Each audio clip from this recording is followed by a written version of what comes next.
Okay, y'all, it is a hot, steamy morning here in Florida, and there's my little red trash can, so tap the like button, that's your reminder. And I'm making my wetland garden bigger, because I just need more. You know, it is doing so well. Oh, look, there's a monarch on my swamp milkweed. I just want more space because I want to put in some more swamp milkweed. So look, I've already dug my hole. And this corner right here, I'm going to come out and go up and around too. So, I mean, it doesn't look like a big space, but my goodness, I could get 5 or 6 more swamp milkweed plants in there or some other aquatic plants. So it's a go. I'll show you when it's done. Okay, y'all, unfortunately, I don't have any swamp milkweed to plant there because my sneaky snacker ate it all, down to the sticky stem, and since they were young plants, they're not coming back. But I do have a nice supply of aquatic plants or wetland plants that would do well in the wetland that are native, that I grew from seed. And we're just going to put all those in there, and then when I can get some more swamp milkweed, I'll make room. Y'all know, I'll make room. So the plants I have are coyote thistle, which is not native in Central Florida, I'm finding out. But I think it's like more north. But we're going to grow it and see how it does. Because, you know, y'all are with me. We're going to grow it and see how it does.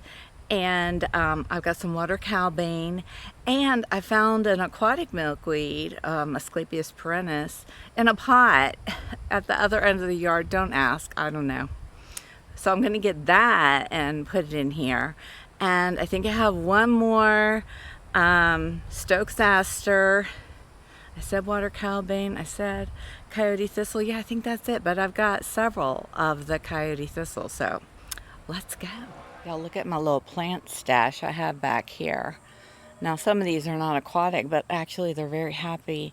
They're in, this is one of those underbed storage bins, and it has no holes in it, so it just fills up with water. And this is where I keep all of my aquatic loving plants. And these are the coyote thistle. And then these with the long, skinny stems are my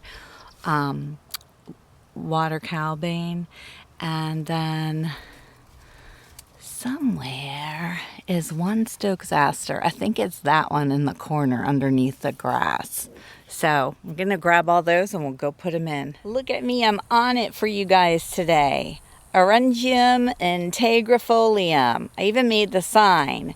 These are those little signs that you can etch in, which I did etch, but what I found was I couldn't read the etching. So I went over it with the garden markers, those Staedtler garden markers, and if it fades off, I'll still have the etching. So it's like double labeled. Anyway, these are native to the Panhandle, but they like a wet area, so I'm putting them in my wetland garden, and we're just going to see how they do. They are the coolest plants because they're kind of like a rattlesnake master, where they get those little spheres with the little spiky things on them, but they're blue. They're beautiful. When they bloom, I will show you. And then there's my little Asclepias perennis. And my 2 water cowbanes. They're little babies, but they'll come back. The water cowbanes are a host to eastern black swallowtails, and then the Asclepias perennis is host to monarchs, queens, and soldiers. All right, I'm gonna go fill in all around these guys and get them settled in the extended wetland garden space. Okay, you guys, it's all in.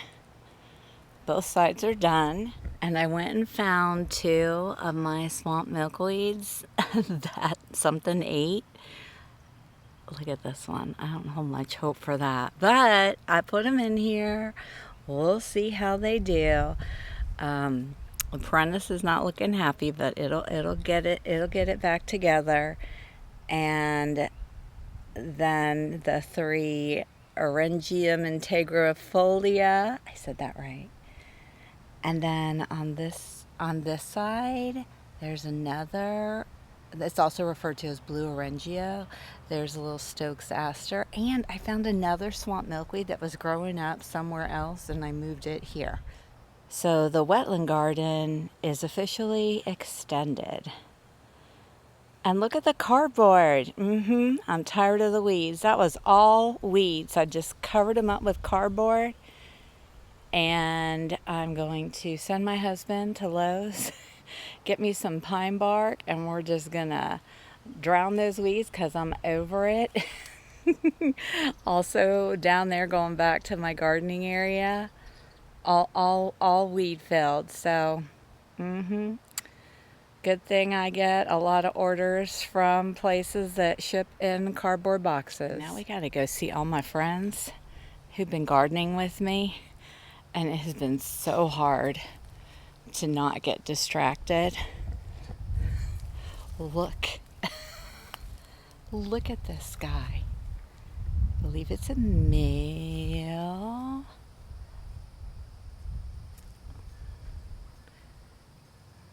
Oh my gosh.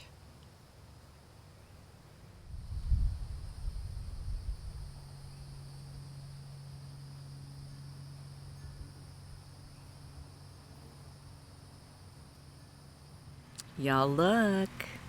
It's my spice bush. Not only there, but there is another folded leaf.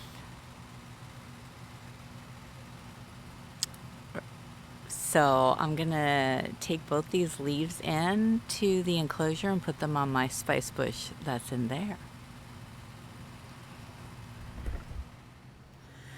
Hey y'all, good morning. It's Tuesday morning. And I have something to release that you haven't seen in a while. And it's kind of surprising because it's a monarch, right? But I've got a monarch that closed, and I woke up this morning to rain. That doesn't happen often in Florida.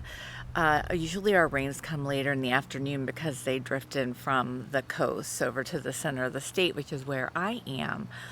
But it was raining this morning, so it's like 12 o'clock, and this is my first time coming out to my garden. As you can see behind, it's still very overcast, but we're gonna go explore. There's tons of butterflies flying around, and release that monarch. I'm so excited. Well, y'all hear that thunder? I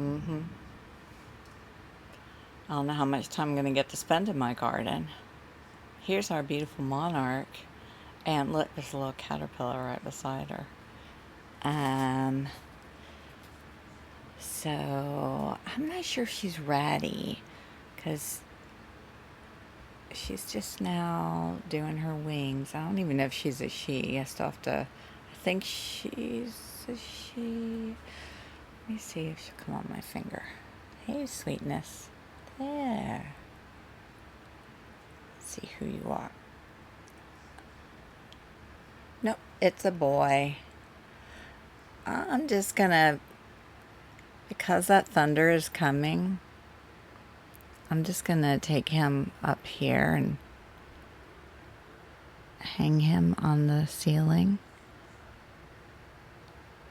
And we'll wait and see if the weather doesn't clear a little bit, because when they just like climb onto your finger and hang around a little bit without all flapping, that's my sign that they need to hang out a little bit longer. Oh my goodness, but he is beautiful. So I was going to come out here this morning and weed the patio, which desperately needs done, and overcast days like this, especially after a good rain, are ideal for weeding. But that thunder is telling me, I don't know. I don't know if I'm going to get to my weeding. So we'll just do a quick little walk through the loop, you know, and see what's going on. Check in on my extended wetland garden and see what's going on in the butterfly haven. I did bring my Saker trimmer out, and I went across the top of all this salvia and the plumbago. There's still too much of it. These two pentas that I moved, this one right here is looking pretty bad, but I still think it's going to come back. But the one behind it, look at it. It's already, look at the leaves at the bottom. It's already perking up. Lakeside sunflowers still loving life in their spot in the garden. And then here's all these guys up here. Here's all the new guys. And I wanted to show you also right here, this is a native porterweed. See how like thicker, chunkier the leaves are, and it's lower growing. It tends to grow low and then sprawling out to the side. So this is the native one. My other porterweed is not native, but I'm keeping it anyway because I love it. And I can because it's my garden. Listen to me. This just came up here. Like, I don't know where it came from, but I'm happy to have it. I mean, I've bought them before, but I thought they all died and they weren't in this location. But here we are. It's starting to rain a little bit, but we're gonna stick it out. It's just water. Look at the bush mint. It is surviving. This is the one I cut off a piece and divided at the base, and then I planted it over here. I mean, it took it a minute to decide it was going to live, but I think we're going to live, which is great because that seems to be keeping the sneaky snackers away. And I've got a few zinnias coming up. That's a balloon milkweed that I just set there because it was growing out of the ground. I found it, so I dug it up and stuck it in a pot. And the other side, everybody looks happy. Everybody looks good, except those two little swamp milkweeds. I don't think they're going to make it. The ones that I grew from seed and the sneaky snacker ate them. The stems have turned completely brown, so there's the other one back there. So I don't think they're going to come back, but I've got lots of other swamp milkweed growing in and around in here. And I love how it's all surrounded by the bush mint. And another thing, I want to tell you guys about this is, well, first of all, look, it's all green, right? So something occurred to me, which everybody else probably knows, but you know, I'm not saying this is my own original thought, but it's just what occurred to me is that the swamp milkweed does not bloom till, well, some people's are blooming now, but not mine. Summer, end of summer. And up till then, it's just green. So if you think about it, in the spring, like when the monarchs come and the swamp milkweed's growing back just in time for them to arrive, like nature intended, there's no flowers on it because who is the predator? Well, one of the predators, there's so many, to the monarchs are wasps. Oh my gosh, did you hear that? That was another tree chunk falling. Okay, we're gonna move. We're gonna move. Okay, I'm not under a tree now. Anyway, the flowers are what the wasps go after. So when planting or planning your butterfly garden, keep your swamp milkweed away from your nectar plants like the zinnias and the pentas, because those are going to attract the wasps. But then back over there where there's no flowers except for right now my sleepy hibiscus, the wasps aren't going to go over there, and that adds a little extra level of protection to the baby caterpillars that are over there, because the wasps are going to be hanging out over here getting the nectar. At least that's what I think. Let me know if you agree. Okay, just popping into giant swallowtails enclosure. There's a baby right there. And my sassafras is in here. And I think there's somebody right here. Oh, look, we're getting osmenterium.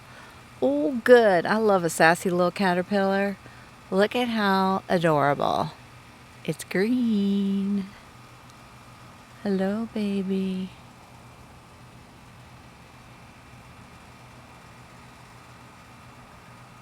Oh my gosh. So cute. Okay, so this is the next enclosure, and I loaded them up yesterday with cuttings of maypop. And I thought maybe I wouldn't be able to find my fuzzy guy, but I think I see him. He's really getting bigger.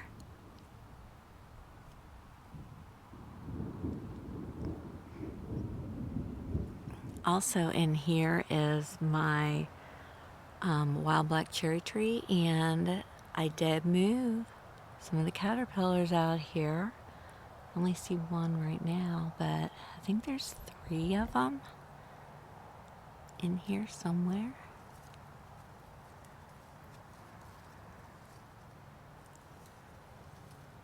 Oh, there's another one back there.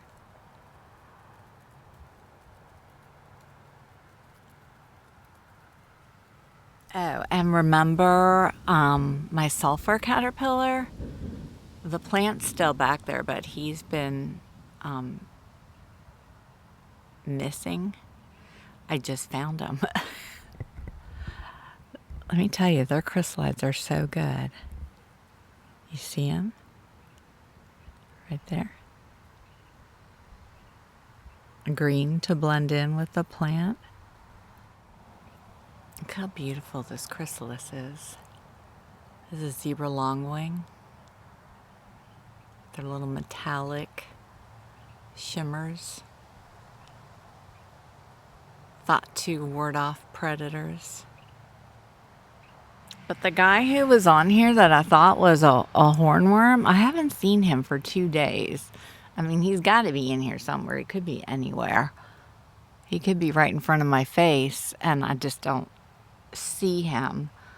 But he could have moved to the maypop. I mean, you just never know with those guys. But hopefully I will see him again. I'm definitely leaving this plant in here because now there are 2 chrysalides on it, a zebra longwing and a Gulf fritillary.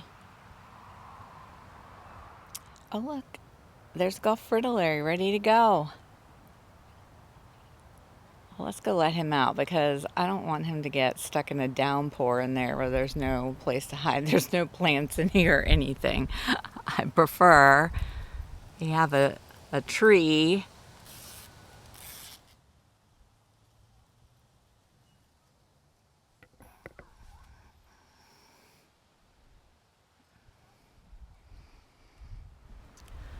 And now, y'all, I have something very special to show you.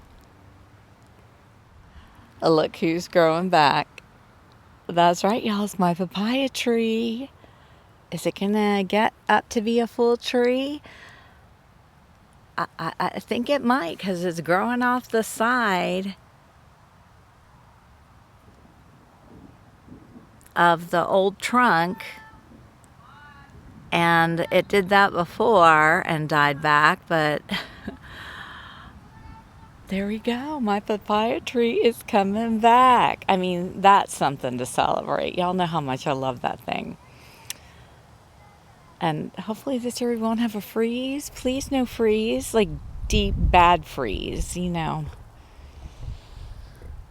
I've got these two wild limes sitting back here too, growing back, ready to feed more caterpillars. Yesterday I found a big giant swallowtail caterpillar on the big wild lime back in the corner there, and I took it in.